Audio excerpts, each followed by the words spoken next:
Arrest नहीं किया गया, देर रात घर लौटे अमानतुल्लाह खान। ईडी ने 13 घंटे की पूछताछ के बाद आप विधायक को छोड़ा। नमस्कार, मैं हूं रचना सिंबल।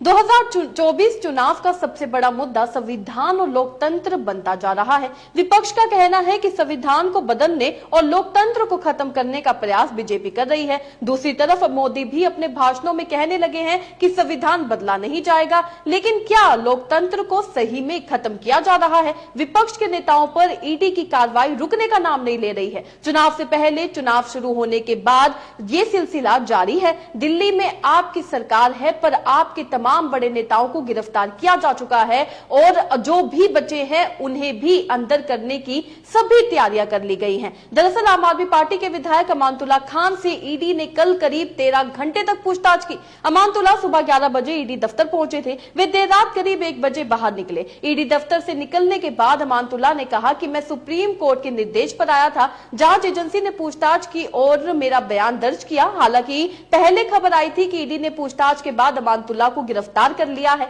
अमानतुल्लाह खान पर दिल्ली वक्फ बोर्ड के अध्यक्ष के रूप में 32 लोगों को अवैध रूप से भर्ती करवाने का आरोप है। इसके साथ ही उन्होंने अवैध रूप से दिल्ली वक्फ बोर्ड की कई संपत्तियों को किराए पर दिया, ऐसा ईडी का कहना है। आप विधायक अमानतुल्लाह खान ने पूछताछ से पहले एक वीडियो बनाया था, जिसको उनकी टीम ने जारी किया। खान के ट्विटर हैंडल से वीडियो ट्वीट कर कहा गया है कि अवाम के लिए अमानतुल्लाह का संदेश, मेरे हौसलों को नहीं तोड़ पाओगे तानाशाह। बता दें कि ईडी कार्यालय में प्रवेश करने से पहले उन्होंने पत्रकारों के सामने दावा किया कि जब वह वक्फ बोर्ड के अध्यक्ष थे तो उन्होंने नियमों का पालन किया और कानूनी राय लेने के बाद और 2013 में आए नई अधिनियम के अनुसार कार्य किया। सुनिए उनकी पूछताछ के पहले का ये वीडियो और पूछताछ के बाद का वीडियो। देखिए, अस्सलाम वालेकुम। मैं ओखला की आवाम से ये बताना चाहता हूं कि पिछले तकरीबन 1.5 से 2 साल से जो केंद्र सरकार की सारी एजेंसियां हैं वो पूरी तरह से मेरे पीछे पड़ी हुई है, बहुत परेशान किया है और उनकी ये कोशिश रही है कि मैं किसी भी तरह से इस्तीफा दे दूं और अरविंद केजरीवाल जी को छोड़ दूं और उनके खिलाफ गवाही दे दूं। लेकिन ऐसा मैंने नहीं किया, तो आज इन्होंने मुझे गिरफ्तार कर लिया और गिरफ्तारी के बाद भी मैं ये आपसे यकीन दिलाता हूं कि जिस तरह से ओखला का काम हमने किया है वो आपसे वादा करता हूं कि उससे बेहतर तरीके से इंशाल्लाह ओखला की तमाम कॉलोनीज का काम करेंगे। मैं जेल में रहकर भी अरविंद केजरीवाल जी से बात करके सारे काम को कराएंगे। हमारी यहाँ पूरी टीम को हमने जिम्मेदारी दे दी है, वो एक एक गली में एक एक घर घर जाकर के लोगों से काम पूछ करके काम कराएगी। परेशान होने की जरूरत नहीं है। ये मुझे जेल में कितना भी रखें, कितना भी टॉर्चर करें, ना मैं इनके साथ झुकूंगा, ना टूटूंगा और ना छोड़कर जाऊंगा। गद्दारी मेरे खून में नहीं है। मैं कल भी अरविंद केजरीवाल जी के साथ था, आज भी अरविंद केजरीवाल जी के साथ हूँ। और जिस वक्फ बोर्ड की ये बात करते हैं, जब मुझे ये वक्फ बोर्ड मिला था इसकी क्या हालत थी दिल्ली के सारे लोग जानते हैं। ऑफिस की क्या हालत थी, कोई रेवेन्यू देने को तैयार नहीं था। तो मैंने वक्फ बोर्ड में रहते हुए दिल्ली दंगों में मजहब के बुनियाद देखे बिना, चाहे मेरे पास हिंदू भाई आया हो चाहे मुसलमान भाई आया हो, मैंने सबकी मदद की, कैंप लगाने का काम किया और वक्फ बोर्ड में रहते हुए जो मैंने काम किए वो सब उसको जानते हैं। आज इन्होंने वक्फ बोर्ड को पूरी तरह से बर्बाद कर दिया, तबाह कर दिया। जो स्टाफ था उसको पूरी तरह से खत्म कर दिया। तो बस मैं तो आपसे यही कहना चाहता हूं कि ओखला की आवाम इस बात से मुतमईन रहे कि आपके काम जिस तरह से होते आए हैं वैसे ही होते रहेंगे। नहीं, मैं पूछताछ के लिए बुलाया था। सुप्रीम कोर्ट ने कहा था यहाँ पेश होने के लिए, तो मैं आया था सुबह 11 बजे। अब पूछताछ हुई है, मेरा बयान दर्ज हुआ और अब मैं जा रहा हूँ। हाँ, आगे डॉक्यूमेंट्स वगैरह जो भी हैं वो देने।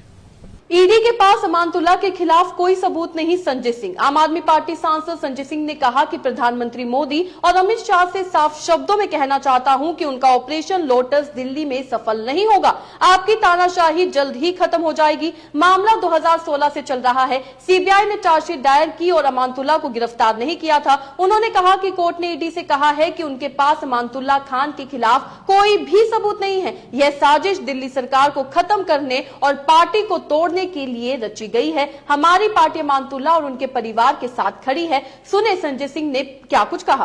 भारत के प्रधानमंत्री नरेंद्र मोदी जी को और अमित शाह जी को और भारतीय जनता पार्टी को बहुत साफ शब्दों में बताना चाहता हूं कि दिल्ली में तुम्हारा ऑपरेशन लोटस सफल होने वाला नहीं है। दिल्ली के अंदर जिस तरह से तुमने दमन की कार्रवाई चला रखी है, इसमें तुमको सफलता मिलने वाली नहीं है। आपकी तानाशाही का अंत होगा प्रधानमंत्री जी, आपकी तानाशाही का अंत होगा भाजपा वालों। ज्यादा समय नहीं है। आप बताइए, ये जो पूरा मामला है, ये मामला 2016 से चल रहा है और इस मामले में सीबीआई ने चार्जशीट दाखिल की और उस चार्जशीट में अमानतुल्लाह की गिरफ्तारी नहीं हुई। एसीबी के मामले में बेल हुई और उसके बाद इसमें ईडी कूद पड़ती है। ईडी को भी सुप्रीम कोर्ट ने हिदायत दिया कि आपके पास ओरल जो उन्होंने बात कही सुप्रीम कोर्ट ने कि भाई आपके पास सिर्फ 50 के बयान के अलावा, सेक्शन 50 के बयान के अलावा कोई सबूत नहीं है अमानतुल्लाह के खिलाफ। लेकिन बावजूद इसके जो खबरें आ रही हैं कि उनको गिरफ्तार किया जा रहा है।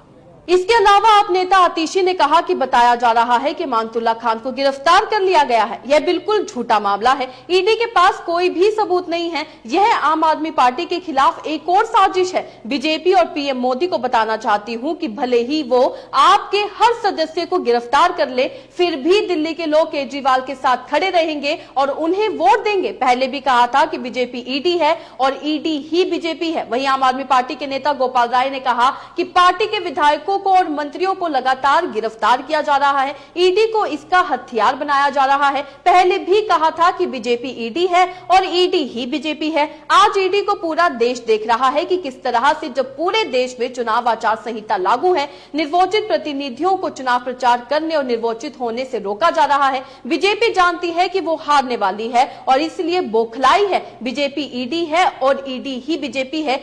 क्या ये सच है? शायद हां, क्योंकि जिस तरीके से ईडी बार बार विपक्ष के नेताओं पर शिकंजे कस रही है, बार बार विपक्ष के नेताओं को गिरफ्तार किया जा रहा है। आम आदमी पार्टी के नेताओं की बात की जाए तो उनके बड़े बड़े नेता पहले ही गिरफ्तार हैं। यहां तक कि उनके दिल्ली के मुख्यमंत्री अरविंद केजरीवाल को भी गिरफ्तार किया जा चुका है। सांसद संजय सिंह को भी गिरफ्तार किया गया था, लेकिन हाल ही में वो जमानत पर बाहर आए हैं। अब जो बड़े नेता बचे हैं उन्हें भी गिरफ्तार करने की तैयारी की जा रही है, जैसे कि एमएलए अमानतुल्लाह। ये पुराना केस है जिसकी फाइल दोबारा खोल दी गई है। दोबारा इस फाइल को खोलकर उन्हें गिरफ्तार करने की सारी प्लानिंग ईडी और भाजपा की तरफ से कर ली गई है। क्या सच में भाजपा को डर है कि आने वाले चुनावों में वो हारने वाली है, इस वजह से गिरफ्तारियां की जा रही हैं? आपको क्या लगता है? अपने राय कमेंट में लिखकर जरूर बताइएगा। इसी तरीके से देश और दुनिया से जुड़ी हर छोटी सी बड़ी अपडेट के लिए एसबीएन यानी फ्रंटलाइन ब्रेकिंग न्यूज के साथ बने रहिएगा। धन्यवाद।